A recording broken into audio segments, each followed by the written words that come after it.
in the last month, we've reopened Buttermilk Lane, having completed the road improvements there. We've built 2 roundabouts which now access the development plots. We've demolished the railway bridge, which was the humpback bridge that caused so many issues over the years.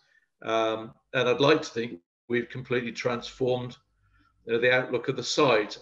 I was hugely impressed, and I'm very proud of what the team have achieved in the last 12 months. We started infrastructure, the roadworks, about spring last year, and as I say, we completed just before Christmas. So we're ready to go in terms of now building units, above ground development, as we call it. So I'm handing it over to my development team very shortly. I'd like to think the next bit is relatively straightforward, actually just building buildings. We acquired the site in 2012, I think it was. We spent quite a lot of time through the planning process, and I think we finally achieved planning in December 2015, which was the first phase of planning. Second planning, I think, was around September, October 16, so already 4 years into the project. We then secured a grant from the D2N2 LEP around October 2016, and we started the remediation at the end of 2016. We completed the first phase, which was the most contaminated part of the site, in about June 2017. And the issue on Coalite has always been the issue of odour. The site itself is not that actually heavily contaminated, but the odour from the chemicals that were left on site is quite a nuisance, and we had to manage that carefully. And that took some time to agree with the EA, and then we were back on site again around late 18, early 19, and we completed the remediation around springtime last year, which is when we then started the infrastructure. We've managed to bring forward 90 acres of land for employment uses, and that's what we've just completed the enabling works for. So we've got 90 acres circa of land, which is basically oven ready. So it's fully remediated, the development plateau is formed, and they're fully serviced. So power and water and drainage is now in. So we've got one transaction in what we say in lawyers' hands, so where the solicitors are negotiating a plot sale, and we're going to develop out, which will be the first phase, 115,000 square foot logistics unit for a local occupier.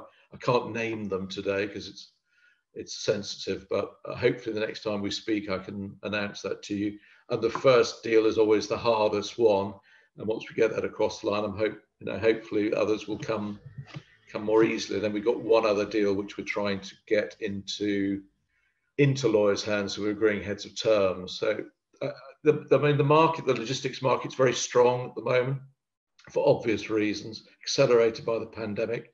So everybody is buying online. The online retailing market is going like a train, and that is what's basically unlocking the requirements that we've got. So as I say, 10 years of very hard work, but the market has helped us, and I would like to think we'll be out in the next another 5 years. We should be well out. You need a bit of luck in development, and we've been fortunate with the sort of partners that we've had, in the local authority, the cleanup contractors completed the roads, gone very smoothly, and the market is helping us. So yeah, it's been. I'm very, very pleased to have gone on site on Friday and walked around, what was 10 years ago a completely moribund, derelict site was very satisfying.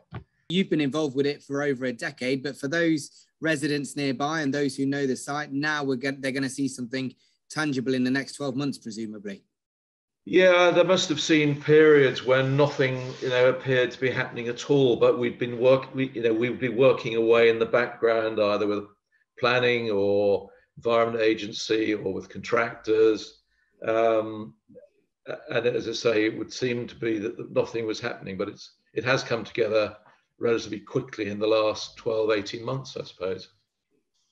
And what does the future look like? I know you were talking about the units going up and hopefully still doing something with the residential side of things, but is it fair to say there's a light at the end of the tunnel for all the work that you're doing now, and is the end near? Yeah, very much so. As I said before, I think we've probably got another 3 to 5 years of building out the land that we've now enabled, brought forward. I come back to this project and say it is like an exam question. Everything has been, planning, environmental issues, HS2, compulsory purchase, all those sort of issues we've been involved with. I've never known a project quite as complex as this. But yes, we're over the hump. We're through. The hard bit was cleaning the site up and be able to demonstrate to an occupier and a funder that this land was capable of development.